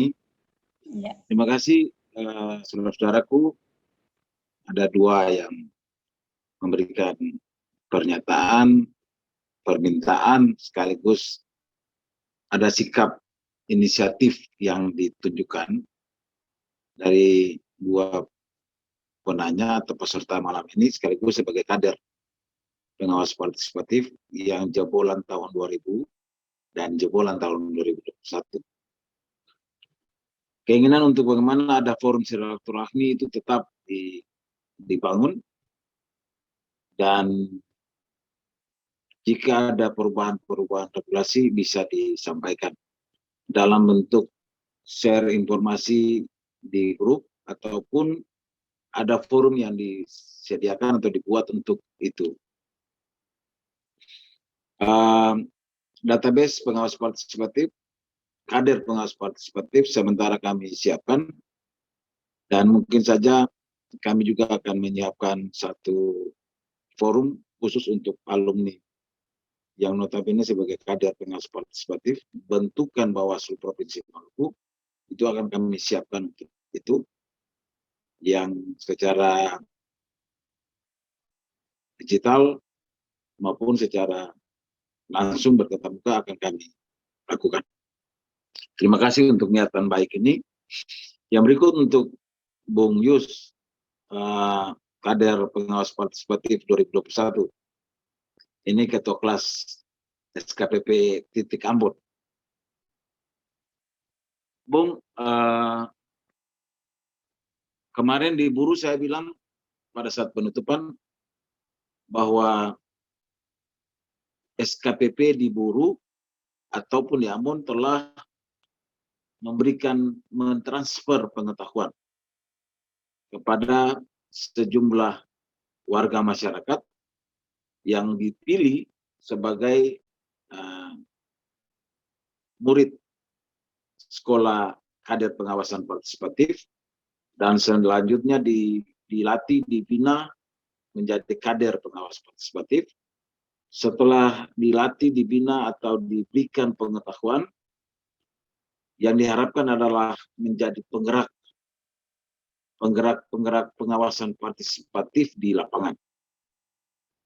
Dalam bentuk pribadi, secara individual maupun dalam komunitas-komunitas yang dibuat, maupun kelompok masyarakat yang sudah ada, itu bisa hadir untuk memberikan sosialisasi, mengedukasi, bahkan memberikan perspektif tentang bagaimana tahapan itu berjalan dan bagaimana pengawasan berpartisipasi secara langsung untuk melakukan pengawasan secara partisipatif.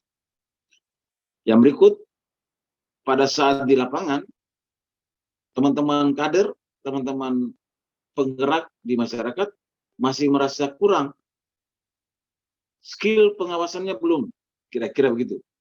Skill pengawasannya belum ada, karena teman-teman belum dibekali dengan bagaimana teknis mengawasi tahapan pemutahiran data pemilih, bagaimana teknis mengawasi tahapan kampanye, bagaimana memiliki skill pengawasan dana kampanye, bagaimana mengawasi atau skill mengawasi pemungutan suara, penghitungan, dan rekapitulasi.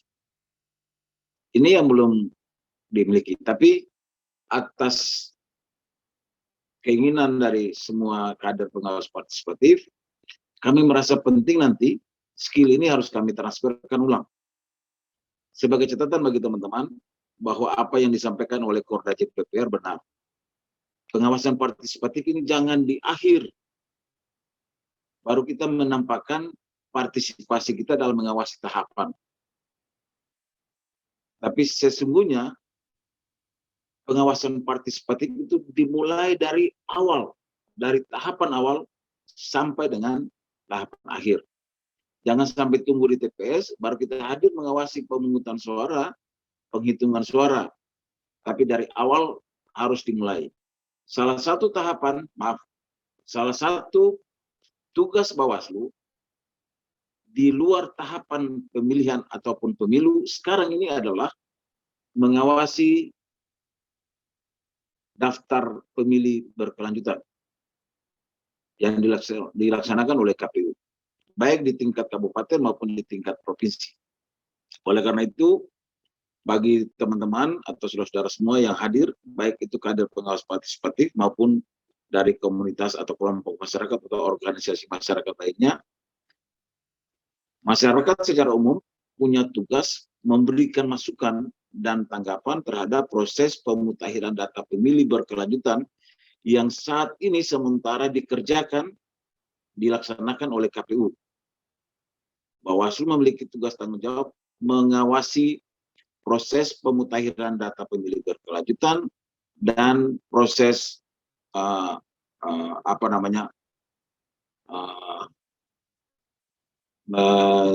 mengumumkannya kepada masyarakat. Oleh karena itu mungkin bagi kader pengawas partisipatif, terima kasih, nanti kami juga akan merencanakan kegiatan-kegiatan yang sifatnya mengedukasi saudara-saudara bagaimana meningkatkan skill pengawasan kita terhadap pemutakhiran data pemilih berkelanjutan. Ini belum masuk pada tahapan. Oleh karena itu, secara partisipatif, kami akan membangun saudara, meningkatkan kemampuan saudara dengan cara ini loh regulasinya. Ini pengaturan teknisnya, bagaimana melakukan pemutakhiran data pemilih berkelanjutan oleh KPU, bagaimana peran serta masyarakat di dalam memberikan masukan kepada penyelenggara teknis, di mana posisi Bawaslu mengawasi tahapan itu, dan di mana pihak-pihak lain ikut memberikan sumbangsi terhadap proses pemutakhiran data pemilih berkelanjutan. Sebagai informasi, data pemilih berkelanjutan ini berlangsung setiap bulan, saudara-saudara, di kabupaten kota. Oleh karena itu, setelah tanggung jawab kami untuk membentuk sekolah kader pengawasan di tingkat dasar berakhir, karena ada tanggung jawab atau kewajiban dari peserta, kami selesaikan dulu. Setelah semua selesai dengan buruh, baru kita akan berpikir bagaimana meningkatkan skill pengawasan saudara-saudara untuk mengawasi secara berkelanjutan pemutakhiran data pemilih yang sementara dilakukan oleh KPU. Nanti pada saat tahapan dimulai, kita akan berpikir lagi bagaimana saudara-saudara kader pengawas partisipatif, alumni pengawas partisipatif, dan sebagai penggerak pengawasan partisipatif di masyarakat diberikan kemampuan dan skill-skill pengawasan untuk mengawasi tahapan-tahapan yang sementara berjalan supaya bisa secara partisipatif memberikan informasi awal kepada pengawas pemilu, bisa juga menilai, bisa juga menjadi pelapor bagi pengawas pemilu jika ditemukan ada dugaan pelanggaran. Oleh karena itu penting untuk saudara mengetahui juga pengaturannya, regulasinya, standar operasionalnya bagaimana. Jangan sampai hanya kita menunggu, tapi secara mandiri bisa bekali diri juga dengan semua regulasi yang berkaitan dengan tahapan yang sementara berjalan. Saya pikir terkait dengan dua partisipan hari ini, itu yang bisa saya sampaikan. Saudara moderator, terima kasih. Ya, terima kasih Pak Poli. Selanjutnya dari narasumber yang pertama, Bapak Dani, untuk menyampaikan apa yang menjadi pertanyaan dari peserta daring. Kepada Bapak Dani, dipersilahkan. Baik, terima kasih Dinda Moderator. Sebagaimana yang sudah disampaikan oleh pimpinan Bawaslu Provinsi Pak Poli tadi, untuk menjawab masukan dan pertanyaan dari Pak Etam dan Dinda Yus, itu sudah cukup jelas. Sebagai pimpinan Bawaslu tingkat kabupaten, kita mengapresiasi niat baik dari masukan dari Dinda Etam untuk adanya forum silaturahmi lintas SKPP ya dari tahun 2020 dan 2021. Prinsipnya kita mendorong niat baik itu, namun kita juga akan menyesuaikan dengan arahan dari Bawaslu RI maupun pimpinan Bawaslu Provinsi. Mungkin itu saja, Dinda Moderator. Terima kasih. Ya, terima kasih Pak Dani, Pak narasumber yang pertama. Selanjutnya dari Bapak Lutfi, ada yang ingin disampaikan terkait pertanyaan? Dipersilahkan, Pak.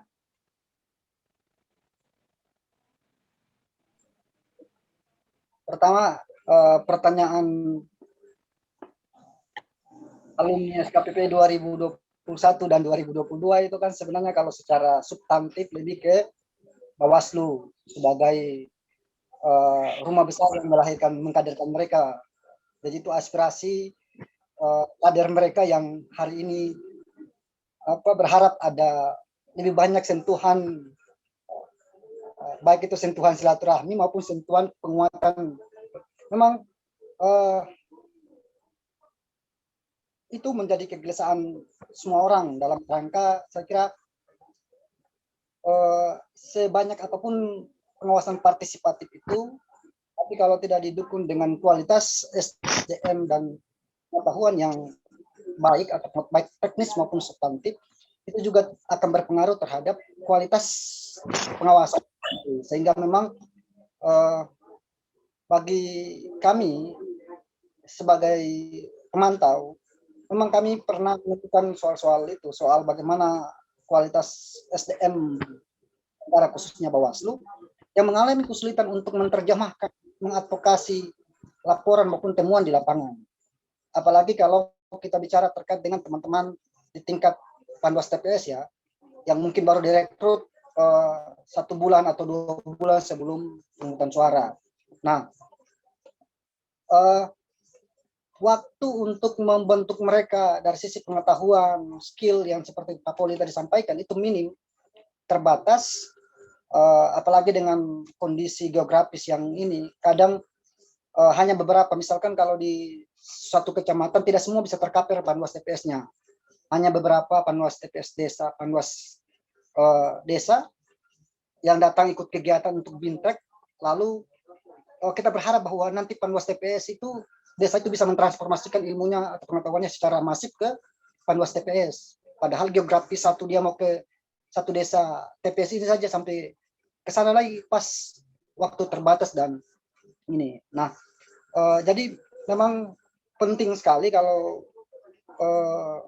sekiranya Bawaslu bisa membuat sebuah kebijakan untuk kemudian mengisi ruang-ruang kosong itu, sehingga betul-betul teman-teman Panwas TPS, kalau di kabupaten seperti kelas Bang Dani, di kecamatan yang ini kelas aktivis atau teman-teman praktisi, ya kita kira mereka bisa berselancar lah dengan tantangan-tantangan itu. Tapi bagi teman-teman di Panwas TPS, di dusun, di ini, ya apalagi kalau hari H atau 1 bulan sebelum pungutan baru diangkat, ya itu kan katong saja yang misalkan bertahun-tahun bergelut di wilayah pemilu, kadang-kadang juga ribet untuk menerjemahkan aturan-aturan yang ya, apalagi teman-teman di bawah yang ya, kalau misalkan kemarin di Pilkada 2020 untuk rekrutmen teman-teman Panwas TPS saja mengalami kendala soal tingkat pendidikan yang disyaratkan oleh undang-undang minimal SMA, tapi di lapangan hanya ada yang SMP,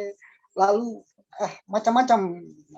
Jadi memang penting sekali untuk kemudian Bawaslu sebagai rumah besar bagi seluruh stakeholder untuk bisa memainkan peran ini. Lalu terkait saya ingin menyinggung soal DPT ya. Kalau pengalaman kami terkait dengan DPT, kami mencermati ada kelemahan. Saya sudah pernah berdiskusi dengan Pak Poli di Bawaslu Provinsi terkait kalau di Sidali, jadi biasanya KPU itu sistemnya ketika mereka menginput data pemilih, itu kadang-kadang pertama misalkan jaringan, boleh jadi di KPU Kabupaten input data ke Sidali, ya jaringannya error, makanya tidak tercover atau tidak terbaca oleh sistem beberapa item, nick-nya kadang tidak terbaca secara maksimal. Nah, ketika mereka print out, itu bahkan ada double. Jadi bahkan bukan hanya 1-2 orang, ada bisa sampai puluhan orang yang misalkan seperti kasus disampaikan. Seperti itu. Dulu ketika pilkada 2017 apa, kalau tidak salah di SBB, itu kami menemukan hampir seluruh kabupaten, satu kabupaten SBB itu ternyata ada kegandaan DPT.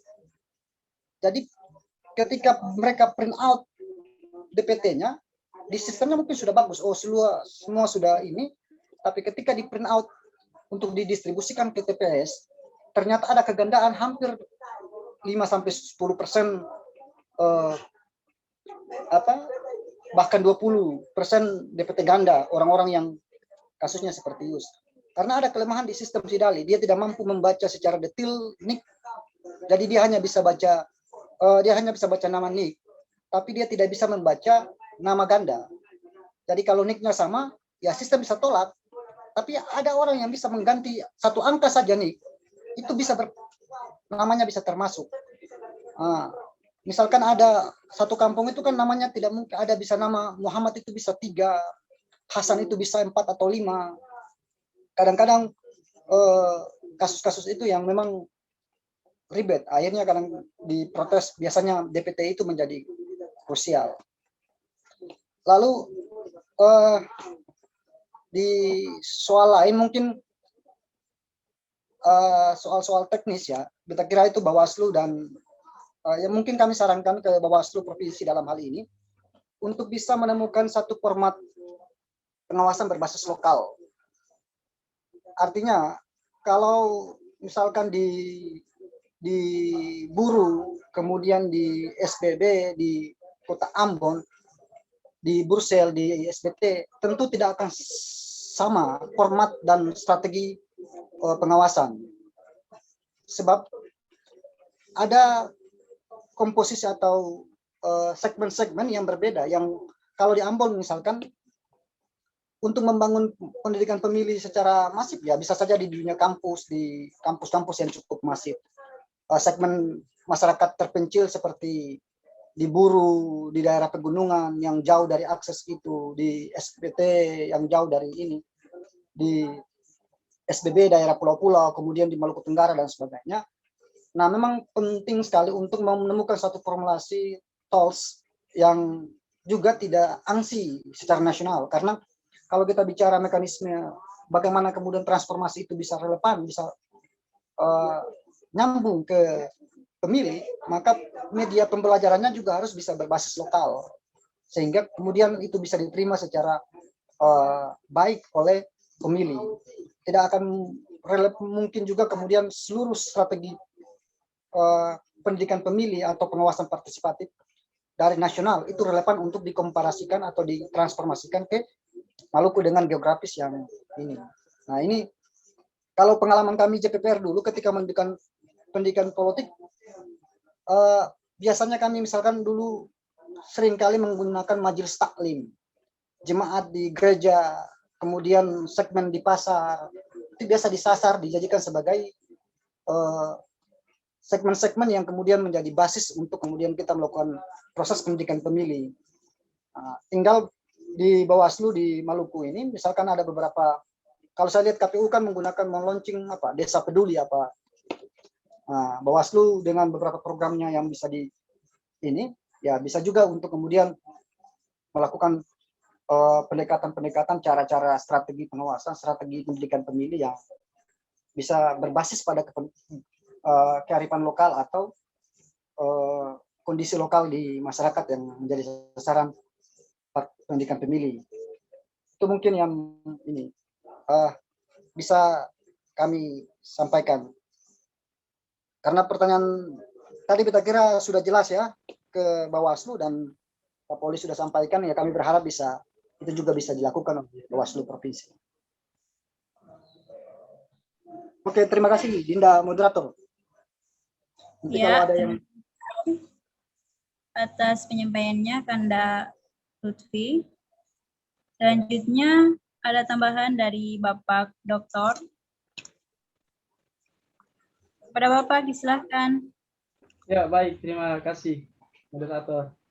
Soal tadi pertanyaan tadi sebenarnya cukup bagus juga jawaban dari Bapak Paulus selaku dari Bawaslu Provinsi.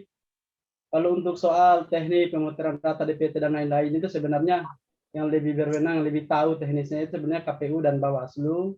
Dan untuk pengawasan di lapangan soal tekniknya mereka lah yang lebih paham. Saya cuma berharap sebagai akademisi sebenarnya sangat percaya dan sangat yakin kerja Bawaslu ada kerjaan yang mulia. Karena di tangan mereka lah akan lahirlah pemimpin yang amanah untuk negeri kita dan lebih khusus untuk Provinsi Maluku. Terima kasih Dinda. Saya serahkan. Dinda moderator, kita tambah Dinda. Ya, dipersilakan Pak. Iya, ini terkait dengan penjelasan dari narasumber 2, Pak Lutfi Wail, ini sangat inspiratif. Antua punya kalimat begini, Bawaslu harus bisa menciptakan format pengawasan berbasis lokal. Ada 3 hal yang harus kita perhatikan. Yang pertama, format pengawasan yang berbasis lokal itu terkait dengan strategi pengawasan. siap. Yang kedua, pendekatan pengawasannya. Dan yang ketiga adalah metode pengawasannya. Jadi kalau bicara soal strategi pengawasan pasti sama ya. Kita mengutamakan pengawasan yang mengutamakan pencegahan. Oleh karena itu, kalau misalnya KPU buat kampung atau desa peduli pemilu, Bawaslu sudah mendahulunya dengan desa pengawasan. Kami punya keinginan, mudah-mudahan ini bisa terpenuhi di tahun 2022 adalah Bawaslu Maluku akan menciptakan atau membentuk desa atau kampung atau negeri atau OHOI pengawas pemilu di desa masing-masing. Provinsi punya target setiap kabupaten berapa desa, dan kabupaten juga, kabupaten kota harus punya target satu kabupaten harus berapa desa. Yang berbasis lokal ini adalah desa, kampung, sebutan kita di Maluku ya, negeri, OHOI. Karena OHOI tidak ada di Maluku Tengah. Desa tidak ada di Maluku Tengah, yang ada di sana negeri. Di Kota Ambon ada negeri, ada desa, ada kelurahan. Kira-kira begitu. Strategi kita nanti arahnya ke depan seperti itu. Yang berikut soal pendekatan pengawasan secara partisipatif ini memang membedakan kita. Dan memang tiap daerah punya cara beda-beda yang harus kita dekati untuk bisa melakukan pendekatan yang lebih baik, yang berskala lokal tadi. Metodenya, metode pengawasan yang ke depan harus dikembangkan, pasti metode yang manual ataupun secara digitalisasi dengan teknologi informasi harus dimanfaatkan dalam rangka menghadirkan pengawasan partisipatif yang cepat, efisien, dan mudah bagi kami untuk melakukan langkah-langkah kajian selanjutnya. Saya pikir itu Pak Korda. Siap. Terima kasih. Ya. Ya, terima kasih Pak Polri atas penambahannya. Karena sudah selesai, kita masuk saja kepada kesimpulan. Yang pertama, pengawas partisipatif harus tahu apa saja yang menjadi pelanggaran dalam pemilu. Terus yang kedua, pengawas partisipatif harus berjiwa relawan dalam memberikan pemahaman terhadap pemilih terkait imbas dari money politik.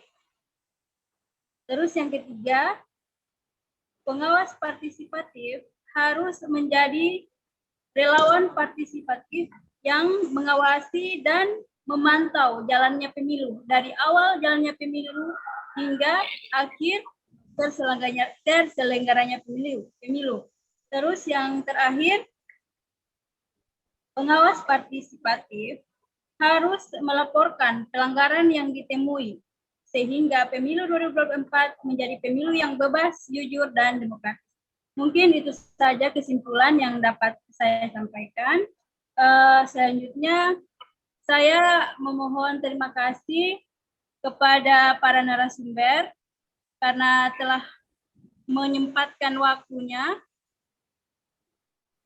dalam sosialisasi daring yang diberikan, sosialisasi daring sebagai tugas yang diberikan.